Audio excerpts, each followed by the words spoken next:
Merci pour ta bonté, ta fidélité, Seigneur. Merci. Oui, c'est toi qui nous touches. Et ton toucher est différent de celui des humains. Parce que quand tu nous touches, Seigneur, il se passe quelque chose que l'homme ne peut nier, que l'homme ne peut repousser, que l'homme ne peut rejeter. Parce que ta présence est ce dont nous avons besoin. Seigneur, merci de bénir ta parole ce soir. Merci de confirmer encore sur nos cœurs et d'honorer Jésus que nous sommes venus célébrer ce soir. Dans le nom de Jésus, nous prions. Amen.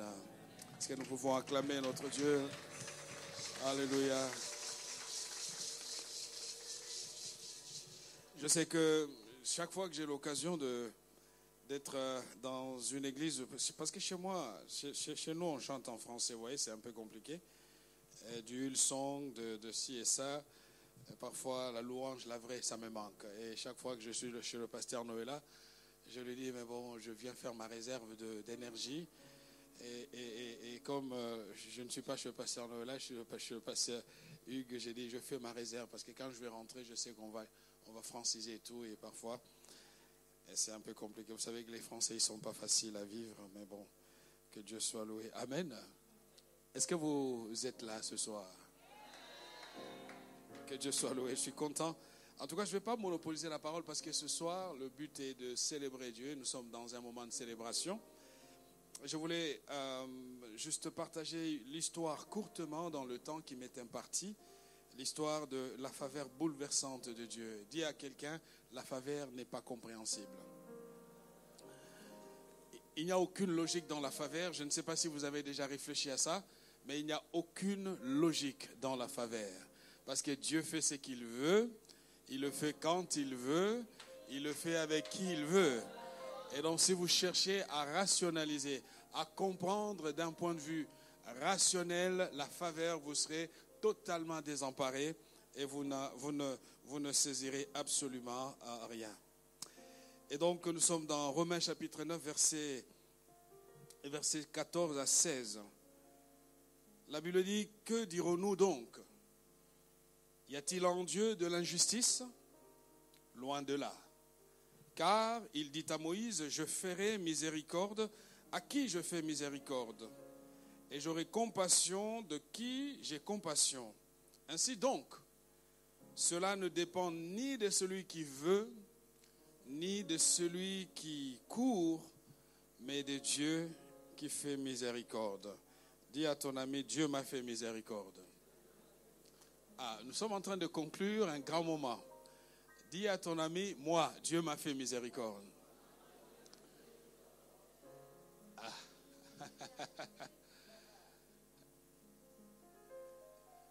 Regarde encore ton voisin, dis-lui, moi, Dieu m'a donné mon signe.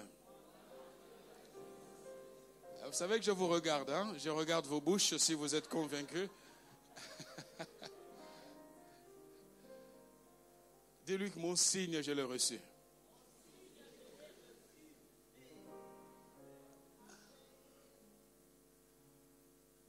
Vous savez, Dieu ne peut pas nous rassembler juste pour nous faire perdre notre temps.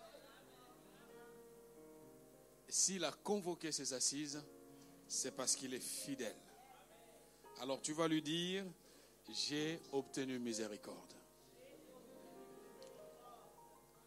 Alors il y a quelqu'un qui regarde, mais ce dossier-là du travail, on ne m'a pas encore répondu. Commence à dire que Dieu t'a déjà répondu.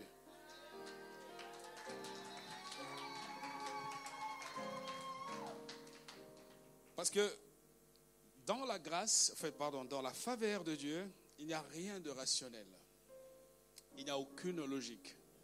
Et souvent, lorsqu'on a cru que par nos efforts, Dieu nous visitera, souvent ce n'est pas le cas. Et je ne suis pas en train de faire un plaidoyer pour la paresse ou pour le non-effort, pas du tout.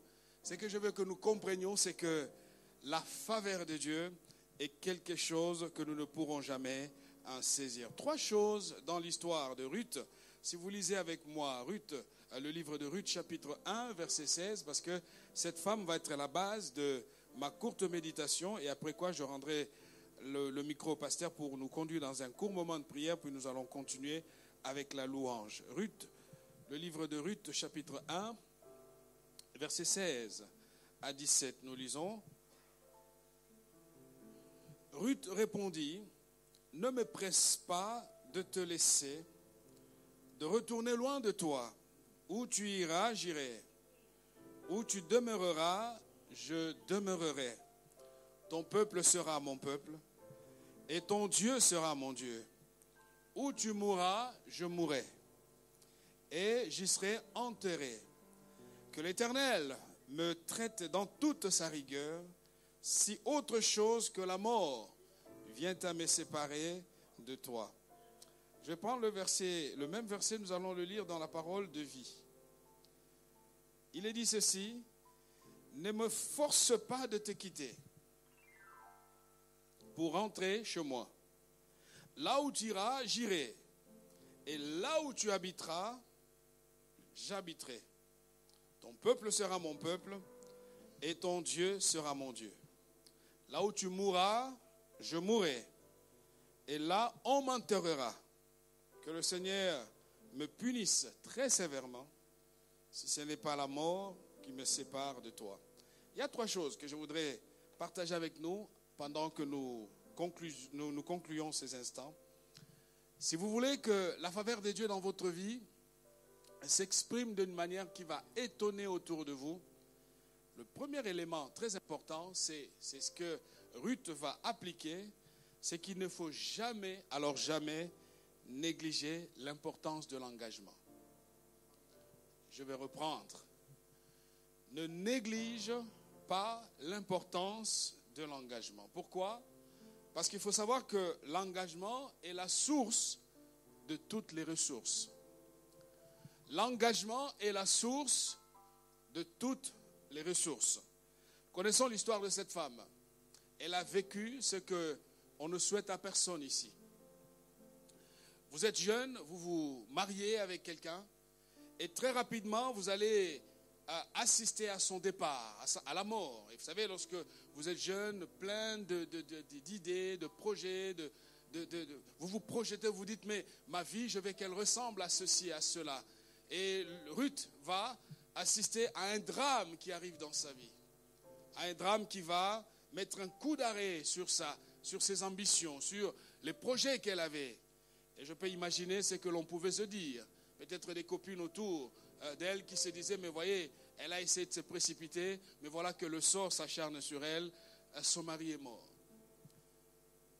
Mais ce que j'apprécie aussi dans le récit de Ruth, c'est que cette femme a eu ce qu'on appelle le sens de l'engagement. Elle savait que quand on a dit oui, on restait dans le oui. Elle savait que quand on a donné sa parole, on l'honore. Nous sommes dans un monde où les gens n'ont plus le sens. On a perdu le sens d'honneur. On change au gré des vagues. Au rythme des situations, on adapte son langage. Et vous savez, ce n'est pas cela que Dieu attend de chacun d'entre nous. Le signe, Dieu te l'a donné. Mais encore faut-il que tu sois capable de comprendre l'importance de l'engagement. Que Dieu donne à cette Église des femmes et des hommes qui savent s'engager. Que Dieu suscite du milieu de vous des femmes et des hommes qui sont fidèles dans leur engagement. Par rapport au ministère, par rapport au service, par rapport aux relations. Parce qu'il faut savoir que Dieu n'utilisera pas. Vous savez, même pour que Dieu envoie l'ange, il utilise la forme humaine. Sache que ta plus grande bénédiction, ce sont les hommes qui sont autour de toi. Ruth a brûlé tous les ponts pour ne pas être tenté de retourner en arrière. Vous savez, des gens qui sont dans des relations juste pour ce que la relation va produire. Parce qu'ils ont d'autres visées, parce qu'ils ont d'autres idées. Alors que Ruth, pour elle, lorsqu'elle s'est engagée, elle s'est entièrement engagée. Ruth a regardé devant elle sans aucun regret, malgré les blessures de la vie. Malgré le fait qu'elle a perdu l'homme qu'elle aimait, ses yeux sont restés fidèles sur le Dieu qu'elle a découvert, qu'elle a connu. Au point que quand sa belle-mère va lui donner des conseils en disant « Tu es encore jeune, va refaire ta vie », elle va regarder sa belle-maman pour lui dire « Ne me presse pas de retourner chez moi, je n'ai pas un autre chez moi. » Vous savez, il est difficile de construire avec des gens qui ne sont pas entièrement présents.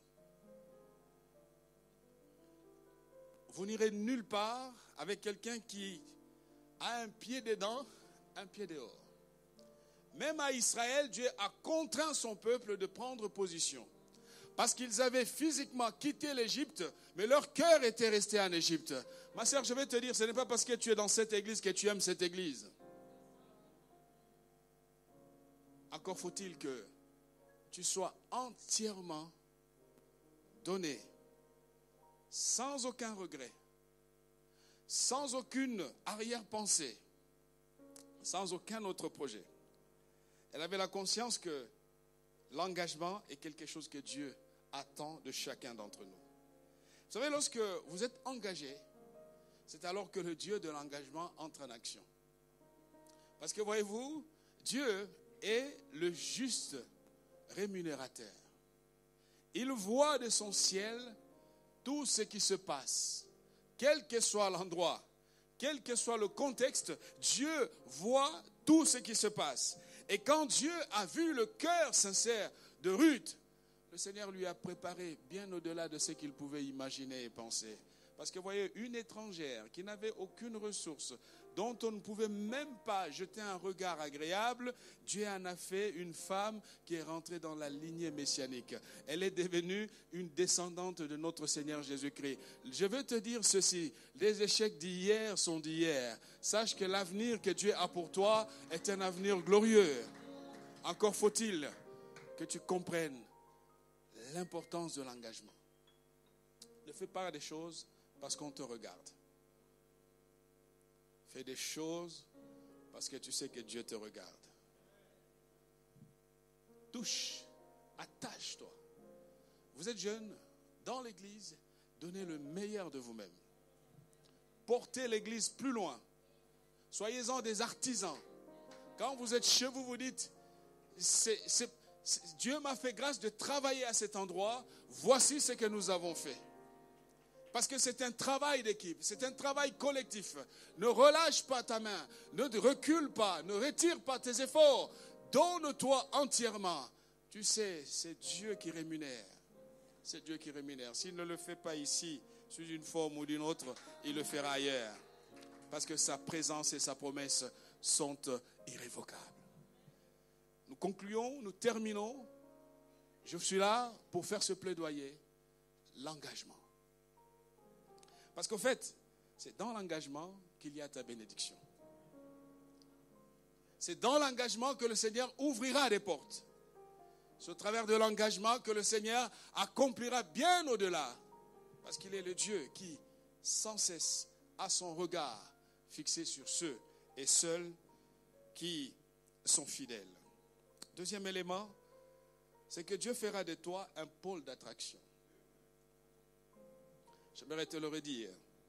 Nous sommes en train de conclure ce temps de prière. Sache que Dieu va faire de toi un pôle d'attraction. Je vais le redire autrement. Sache que les regards seront tournés vers toi. Dieu va le faire. Pourquoi il le fera? Parce qu'il est le Dieu qui accomplit sa parole. Dieu attirera vers toi les ressources et les notables. Tu te regardes comme tu es. Tu te dis, mais comment est-ce que cela serait-il possible? Sache que tu n'es pas la première personne à te poser cette question. Marie s'est posé la même question. Et la réponse qu'on lui a dit, c'était que par la vertu du Saint-Esprit. Ce que la main de l'homme ne peut le faire, la puissance du Saint-Esprit l'accomplira. Lève tes yeux. Dieu fera de toi un pôle d'attraction. Parce que tu as compris l'importance de t'attacher fermement à lui. La Bible déclare dans 1 Roi chapitre 4, verset 34, « Il venait des gens de tous les peuples. » Pour faire quoi? Pour entendre la sagesse de Salomon. De la part de tous les rois de la terre qui avaient entendu parler de sa sagesse. Quand on est attaché à notre Dieu, quand la grâce de Dieu est sur notre vie, sachons que Dieu va faire en sorte que nous devenions un pôle d'attraction. Vous savez, ce ne sont pas les réseaux sociaux qui vont faire la meilleure publicité de ce que tu es. C'est l'action surnaturelle du Saint-Esprit dans ta vie. Ah, les réseaux sociaux peuvent aider, peuvent donner un coup de pouce, mais sache que le Saint-Esprit a la capacité de chuchoter dans les oreilles de ceux qui sont puissants quelle est la grâce qui est sur ta vie. Ah, tu seras un pôle d'attraction. On viendra voir ce qui se passe dans ta vie. On viendra voir ce qui se passe dans ta maison. On viendra voir ce qui se passe, ce que Dieu accomplit auprès de toi. Signe, Dieu te l'a accordé. Et signe, Dieu veut que tu le deviennes. Ce soir, je t'exhorte fermement à avoir les yeux sur Dieu. Troisième chose, et je vais m'arrêter là, c'est que Dieu te donnera des gens loyaux et qui sont prêts à risquer pour toi. Vous savez, j'ai constaté une chose, souvent les puissants ne sont pas aussi puissants qu'ils le pensent. Qu'est-ce que Dieu fait? Dieu donne aux puissants des gens beaucoup plus puissants qu'eux. Je regardais ce n'est pas à la télé, mais c'est sur les réseaux sociaux, un homme de dire, si tu embauches quelqu'un qui est bête, il va embaucher des gens qui sont bêtes comme lui, parce qu'il ne veut pas, justement, que quelqu'un de plus intelligent soit à ses côtés. Alors, si vous êtes patron, vous ne faites pas ça. Prenez des gens qui sont plus forts que vous. Prenez des gens qui sont plus intelligents que vous. C'est comme ça que le monde fonctionne. Ils ne vont pas vous prendre ce qui vous appartient, mais vous allez utiliser leur intelligence pour aller où est-ce que vous voulez aller. Parce qu'au final, c'est quoi? C'est à vous que Dieu a donné la grâce. C'est à vous que Dieu a donné le don. C'est à vous que Dieu a donné ce qu'il a mis entre vos mains. J'aimerais dire, n'ayons pas peur. Dieu te donnera des gens loyaux. Mais à condition qu'à ton tour, toi aussi tu sois loyal. La loyauté. David, au fait, David, si vous lisez la Bible, vous verrez que David avait peur de Joab. Vous allez le lire et vous allez voir. David ne pouvait pas toucher Joab. Joab était redoutable. Et quand Joab a commencé à faire le contre-travail, tout ce que David a pu faire, c'est de donner des instructions à son fils Salomon en disant, quand tu accéderas au royaume, élimine-le. Parce que Joab était puissant. Auprès des chefs, il y a des plus forts que chefs. Vous voyez même dans des systèmes politiques, ce n'est pas parce qu'on appelle quelqu'un président, même s'il est malade, vous voyez qu'il gagne toujours les élections. Vous ne comprenez pas. Au fait, qu'est-ce qui se passe? C'est la cour qui tient le chef. Je vais dire, où est-ce que je vais en venir? Je vais simplement te dire, ta loyauté d'aujourd'hui produira demain à ce que tu récoltes, ce que tu sèmes. David a été loyal envers son patron. Et à son tour, qu'est-ce que Dieu a fait? Dieu lui a donné les vaillants guerriers de David. En d'autres termes, Dieu lui a donné des hommes qui ont fait de lui l'homme qu'il est devenu. Le roi qu'il est devenu. Qu'est-ce que ça nous ramène à quoi? Ça nous ramène à notre action d'aujourd'hui. Ce que nous faisons aujourd'hui prépare notre avenir. Ma sœur, mon frère, développe cette capacité de te dire, même si on ne me voit pas, même si on ne me donne pas, même si personne ne prend en compte mes efforts, je sais que le Dieu qui m'a envoyé dans cette maison voit mes efforts, il entend ma voix, il porte ma vie et il le fera parce qu'il est fidèle. Si vous lirez dans 1 Chronique chapitre 11, verset 10 à 23, vous allez voir qu'ils étaient puissants ces hommes autour de David. Parce qu'au fait, la vraie grandeur, chers amis, c'est une grandeur qui nous est accordée par la qualité des gens qu'il y a autour de nous. Alors, regarde bien, et peut-être que c'est le moment, il y a des signes que nous réclamons, mais il y a des signes que nous sommes nous-mêmes, en d'autres termes, en regardant autour de toi. Change un peu ton environnement. Change un peu tes fréquentations. Change un peu les gens. Parce qu'en fait, à force d'entendre des gens négatifs qui sont autour de toi, tu deviendras négatif. Change. Tu viens de souffrir avec un jeûne aussi strict. Tu ne mangeais pas le foufou et le riz, il n'y en avait pas, tu as mis de côté. Ce n'est pas pour que tu tournes en rond. Change ton environnement. Change ton entourage. Là où les autres reculent, toi comprends que la belle-sœur de Ruth qui est rentrée, sa copine qui est rentrée, elle a tout raté. Je vais terminer en disant, celui qui relâche ses efforts n'est pas propre pour le royaume de Dieu. Alors que la borne Bruxelles, vraiment que Dieu vous aide. Que Dieu suscite des héros. Que Dieu suscite des guerriers. Que Dieu suscite des femmes, des hommes, des gens puissants, des gens capables, des gens capables de bouleverser cette nation, capables de faire trembler ce pays. Parce que Dieu vous a donné un pays. Et vous a donné plus qu'un pays. Il veut vous amener plus loin. Que le Seigneur vous bénisse. Je vais demander au pasteur de reprendre le micro.